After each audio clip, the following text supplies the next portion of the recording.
What is up, guys? The plane's here. Classic. Oh no! Oh, the I didn't have it. not on. I didn't have it. I almost filmed without the mic. What is up, guys? Karma Medic here, and welcome back to another dose. Welcome back to episode 2 of Cooking with Karma Medic. Last time we made a quinoa dish with a lot of meat and vegetables all in one big pan. Today we're going to be using the oven, which is arguably even more efficient, has less things to clean up when you're done, and is probably even a better use of your time when cooking and meal prepping. So if you don't know who I am, my name is Nasser. I'm now a third-year medical student studying at King's College London, and if you're in university as well, you'll know that you feel like you barely have any time to cook, and that's why when I'm cooking, I focus on maximizing my efficiency, maximizing the amount of food that I cook for the amount of time that I spend cooking, and so that's what my cooking philosophy is all about. So for today's episode, we're going to be cooking chicken with potatoes and a ton of vegetables all in the oven. It's going to be a really easy and quick meal to do, so follow me along and I hope you guys enjoy. So most of the time for cooking this meal is going to be in the prep of cutting up the vegetables and cutting up the potatoes, so let's get started with that. Alright, so for the vegetables today, we're going to be doing a lot of broccoli. It's one of my favorite vegetables, highly nutritious, has a good crunchy texture. We're also going to be cutting up some bell peppers, so I like to use all the colors, yellow, red, and then also green, a little bit of asparagus as well, and then finally slice up a lemon just to give it that extra zest. At this point, I'm going to take the chicken thighs out of the fridge. They've been defrosting for quite some time now. The last vegetable we're going to need is some onion. You might as well do the same things at the same time. That's always going to increase your efficiency. So we might as well wash our potatoes at the same time that we wash all our vegetables.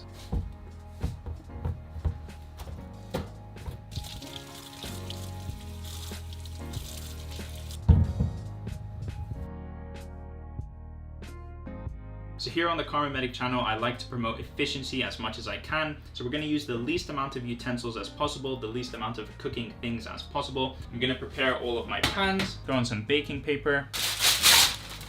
Now it's time to cut up the vegetables. Alright, so let's start off with the broccoli. This is probably the easiest vegetable to take care of because once you've washed it, all you have to do is break off the stems and they're basically ready to go.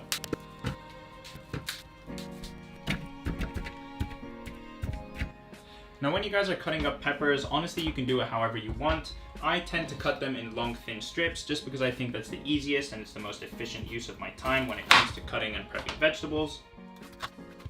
But if you prefer to do them in circles or whatever, that's totally fine too. Just gonna grab a bowl to get all of the trash that I'm accumulating and put it somewhere. So while I'm actually cooking and prepping my meals, I don't actually care if I make a mess anywhere because I know that at the end of my cook, I'm just gonna have 1, 2, 3 minute session where I wipe down all the counters, pick up anything that fell off of the floor, and that's about it. No matter how much mess you generate, it's not going to be that bad to clean up. So I'd rather do all the cleaning at the end in one big go instead of doing it all as I go along, because that's just gonna waste a bunch of time.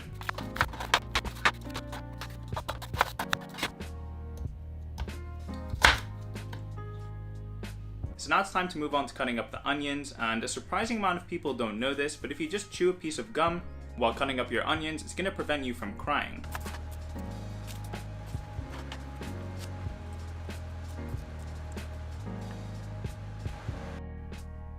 Alright, so now that all the vegetables done, let's move on to the chicken. If you've seen my previous videos, then you'll know that I don't really like to season my food, and that's just because it doesn't really make that much of a difference to me. I'm pretty sure all of my taste buds are dead. But anyways, chicken is something that I've sort of learned to season over time. So the way that I do this is actually really simple. I grab a Ziploc bag or one of these like sandwich bags, and then I fill it up with an arbitrary amount of spices and panko crumbs. I really like these, so I'm going to put a lot. Mix it about until you have it all nice and mixed. Alright, that looks pretty good to me. And now I'm going to have a designated dirty hand in order to touch all of the chicken and a designated clean hand to do everything else. So I'm going to open up my bag with spices, take my chicken thigh and literally just throw it in there. Once it's in there, you just shake it about. Make sure that it gets all covered from all angles and sides. And there you have it. That's the easiest way to season your chicken or any other meat before you throw it in the oven. So once it's done, just take it out, plop it down on this big tray, and then move on to the next one.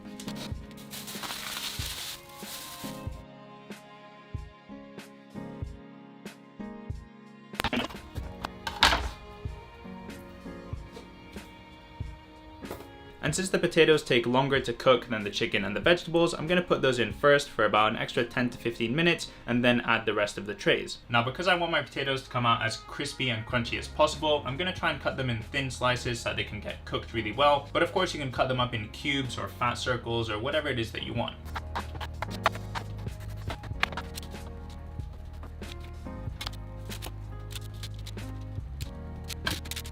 Also, I forgot to mention, but probably when you're cutting up all these potatoes is going to be a good time to turn on the oven. I set the temperature to 180 degrees. That's sort of the standard temperature that you want to be cooking chicken at for about 25 to 30 minutes. And so while this heats up right now, I'm going to season all of these potatoes and fix my chicken tray. So for these potatoes, just like everything else that I do, I try and keep it as simple as possible. The easier and simpler it is, the more likely I am to do it, and the faster I'm going to get done with the cooking part of this process. So the only thing I do for my potatoes usually is I put olive oil, pepper, and salt. You can also put on paprika or whatever else that you want. That's something that we do sometimes. I just take the olive oil and I drizzle it across in these sort of diagonal lines. Very easy, very quick. And this sort of helps the potatoes get their like sizzle on when they're in the oven. And then just a row of salting. I personally don't use salt in my food almost ever, but because my sister eats a bunch of these meals as well, and she definitely loves her salt, I have to put it on. Then a quick round of pepper as well. So ideally you want to put these potato trays in about 10 to 15 minutes before the chicken trays, and that way they can get well sizzled and well crunchy as we want them. But ideally you want to flip them halfway through. Anyway, you heard the oven beep, it's time to put these in.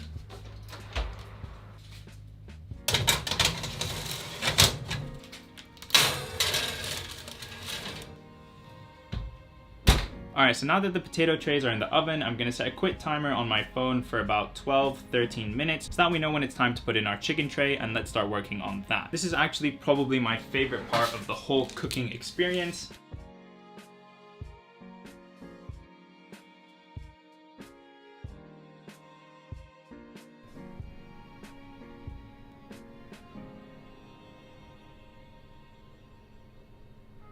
So yeah guys, that's basically it. That is the whole tray. Everything is on there, all the vegetables, all the chicken. Now it's time to put it in the oven.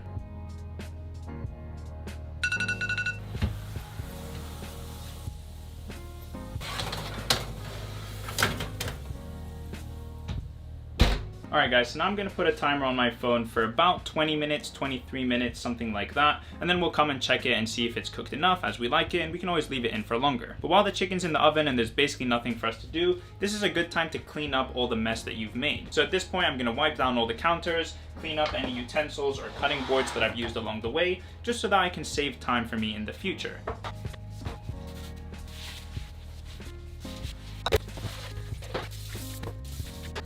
So you see, it's actually really easy. The main cleaning up that you have to do with a cook like this is those big trays. And yeah, that's gonna take me about 5 to 7 minutes later over here, getting rid of the grease and everything, but it's minimal cleanup for the amount of food that we're making. All right guys, so the timer's gone off and it's time to check on the food. A lot of smoke is gonna come out, so I might have to fan the fire alarm, but let's see. Oh, potatoes look really, really good. All right, so look at that. Perfectly crisp golden brown potatoes. Yum, yum, yum, yum, yum. Second tray is looking good too. Maybe these ones here. So then last but not least, that chicken tray. Oh, yum, yum, yum, yum, yum, yum. Is it foggy? Yeah. So before I decide everything's ready and I start putting it into Tupperwares, I'm just gonna test one of the chickens to see if it's cooked all the way through. And the way you do this is you cut the fattest chicken, the one that's the thickest. If that's cooked, then everything else is cooked. So let's see what we can find here. This chicken looks quite big. Just gonna cut down right through. Look at all that juicy goodness. Oh, yummy, yummy, yummy. All right. So it looks perfectly cooked. Now we can start putting it into Tupperware so that we can portion it out for the rest of the week. So we've got a bunch of Tupperwares. I'm gonna start by taking one piece of chicken and putting it in each.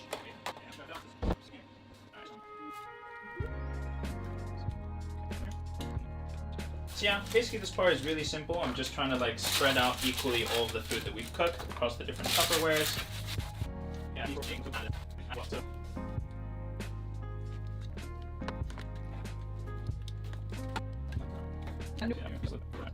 Alright guys, so basically everything is finished now. We've got these trays over here to clean up later, and then we have down here 1, 2, 3, 4, 5, 6, 7 Tupperwares of food ready for the week to come. Now in the last episode of Cooking with Karma Medic, one of my closest friends, Arslan, was the guy who was tasting the food and giving you his honest opinion. Give your honest opinion.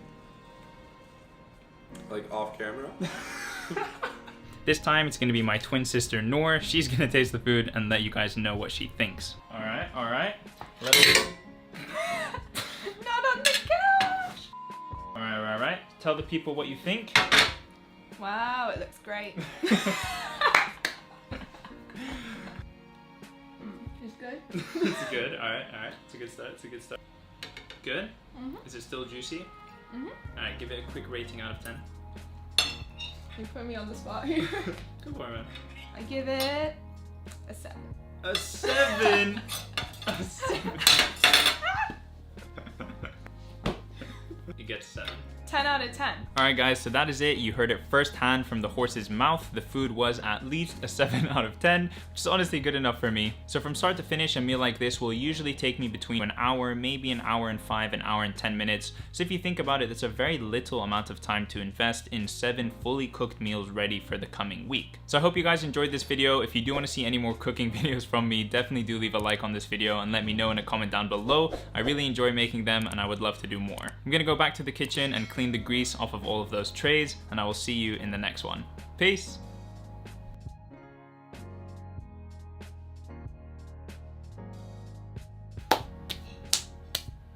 All done.